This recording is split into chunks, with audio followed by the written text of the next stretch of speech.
to see me taking a lifesaver, putting it in my mouth. On to the show. To be young and to be perfect. That was what my first guest was in the 1976 Olympic Games when she became the first gymnast ever to score a perfect 10. Do you all remember that? And she scored a perfect 10 7 times. The world watched the birth of a legend and fell absolutely in love with Nadia. But life after the Olympics has not been perfect for this Olympic sweetheart. She joins us today to talk about her Olympic memories, the truth behind her escape from Romania, and her hope for the future. Will you please welcome Nadia Comaneci?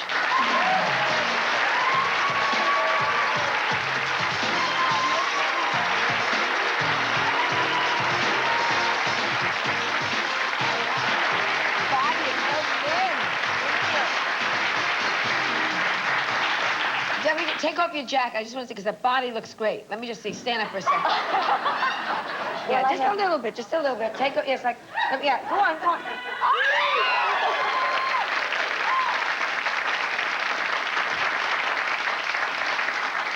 Don't ask me. That's a. How much do you weigh?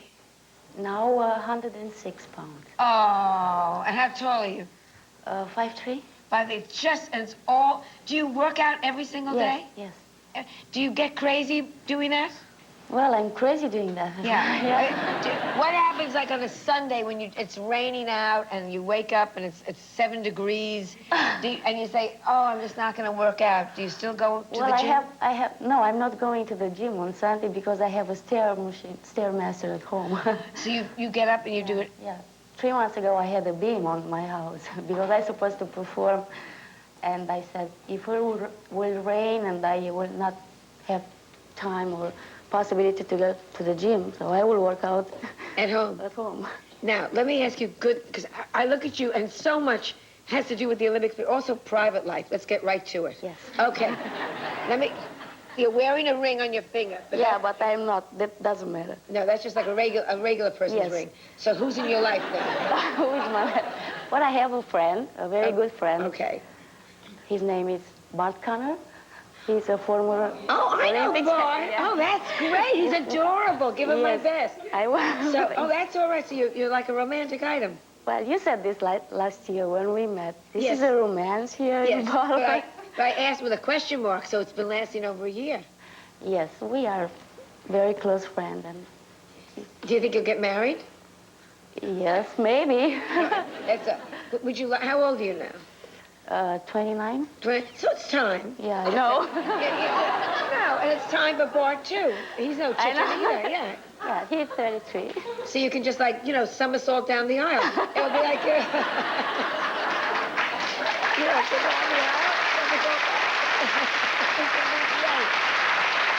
Let me ask you, all the publicity after the Olympics became so negative for you. Do you remember that you were off with a man that was married with 4 children? Yeah. What was that all about? Well, this was exactly when I arrived in the States, and it was like a misunderstanding. This guy that tried to help me to defect, but I worked in the middle of the night, 6 hours, and he waited for me at the other side. And I was lucky because I was not cut, because if I would have been cut, he could have waited for me and I will never come. And I was not lucky to have somebody around me to help me to do and to tell me what is good to do in a free country. I had no idea how is the life here, and I didn't know if I will go to the police to help me. They would help me. Out of Romania, yeah. Because in Romania, the police people, they were all the security people. And I was a prisoner in a free country, and I couldn't talk either with my parents. I couldn't be in touch with my former coach because he didn't let me to contact anybody, because he all the time told me what I need to say, what I need to do, and he said, if you will not tell this, I will send you back to Romania. So you were really like, and you didn't know at that point that you could just say to him, go to hell I and wanted walk to out. tell the people what really happened with me, but I couldn't do this because I was all the time closed in one room and I couldn't go out. What happened with you? How did you get away from him? Because you had such bad press. I mean, I feel so bad for the first time in my life because I never had a bad publicity, because as I know, I did all the time the good things, and I wanted all the time the people to know my real personality. Right. And how did you finally get away? Well, a Romanian friend or Romanian family in Montreal, they read about all this publicity that I had, and they knew me in Romania, back in Romania, and they said, "It's something wrong here. We know her, and we don't understand why she doesn't try to fight against this, because he didn't know that I cannot. I would love to fight and to tell to the people the truth." And he tried to find me with the police. And when he this found man? Yes. What was his name? Alexander Stefan. That's right. So he tried to get you back with the police? Yeah, so he came to Los Angeles and he found me, and when I saw him, I tried to tell him, because I couldn't speak with him, because Pana all the time talk with him. And I tried to make some sign for him to understand that I'm in danger.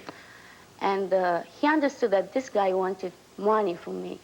And he promised him that bring her to Montreal and we will give you a lot of money. And he said, yeah, will be a lot of money involved in this. And he said, yeah, a lot, but they were not money. So in the time when I arrived to Montreal, I was like really feel safe.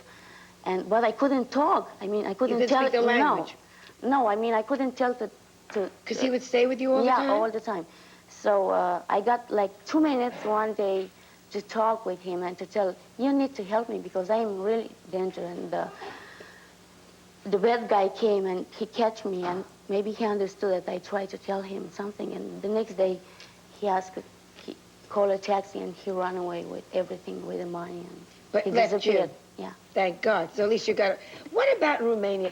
Again, all these things. So there you were, just to go back. You had this guy, you won all the Olympics, you got out of Romania, you got stuck with this man, with the married man who took finally all your money. Yeah. Okay. In Romania, when you went back as the golden girl, Yes. there was trouble there too. Didn't they board up your house? When I was after the Olympic Games in '76, I was young, and well, my life was all the time. I was 7-8 hours in the gym, and I worked a lot, and my life was not bad at that time. And when I was close to retire in '84, I mean not in '84, after the Olympic Games in '80, my life changed, because in a communist regime, being a celebrity, they use you like as a propaganda object, right. And they disturb your work. And I was not a political person. I was a sport person, and I didn't know too many things about the political things. And they tried to use me and to put me in all the meetings, political meetings, and this was something that I really didn't want to do, but you need to do. You are obligated to do this. And also, I couldn't have a private and personal life. You couldn't have a private life? No. You couldn't date who you wanted to because... No. Yeah, no, because somebody wanted to be involved in this. In the government? Yes. Did it reach the point, again, our press also that time, that they said you tried suicide at one point? Yeah, in '78, they tried to change my coach, the right. Government, Bella, and for me, gymnastics without Bella was not gymnastics. I mean, yeah. He was all for me. And I tried not to commit a suicide, just to try to find a way to attract the attention that this is not a good thing. And in that year, I wanted to retire. I didn't want to do any more gymnastics, so they realized that there's nothing they can do, so they brought him back after 1 year. Do you still speak to Bella? I remember the close. Yes, we are very close friends. He's like my father for me. Is he still in Romania, or is he? No, he defected in '81. That's great. Isn't that one? So is it in Montreal? No, he lives in Houston.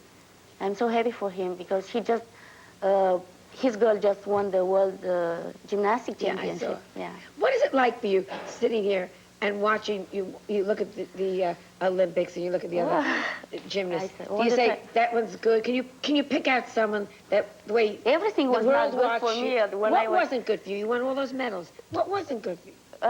Well, it looks good for everybody, but for me it was not exactly good. I mean, when I was in the beam and I did my exercise, you know, you need to be in your line to don't fall. So I was like sometimes completely out of line. So I was amazed how I still was on the beam and I didn't fall. I said, oh, yeah. Sure, I am on the Olympic Games. I cannot fall. So. Did you realize how excited the whole world was for you when it was happening? I was so surprised at that time. I was 14 years old, and when I saw the people, they were more surprised than I was. I said, my mind, why they are so surprised? Because I just did my exercise. I didn't do something special. That's the thing that I'm doing all the time, every day in the gym. But you don't feel the extra pressure? No, I didn't. Maybe because I was so young and. Yeah, young. Who remembers that? We'll be back in a moment. We're going to be joined by the 1988 bronze medalist for figure skating, Debbie Thomas. So stay with us.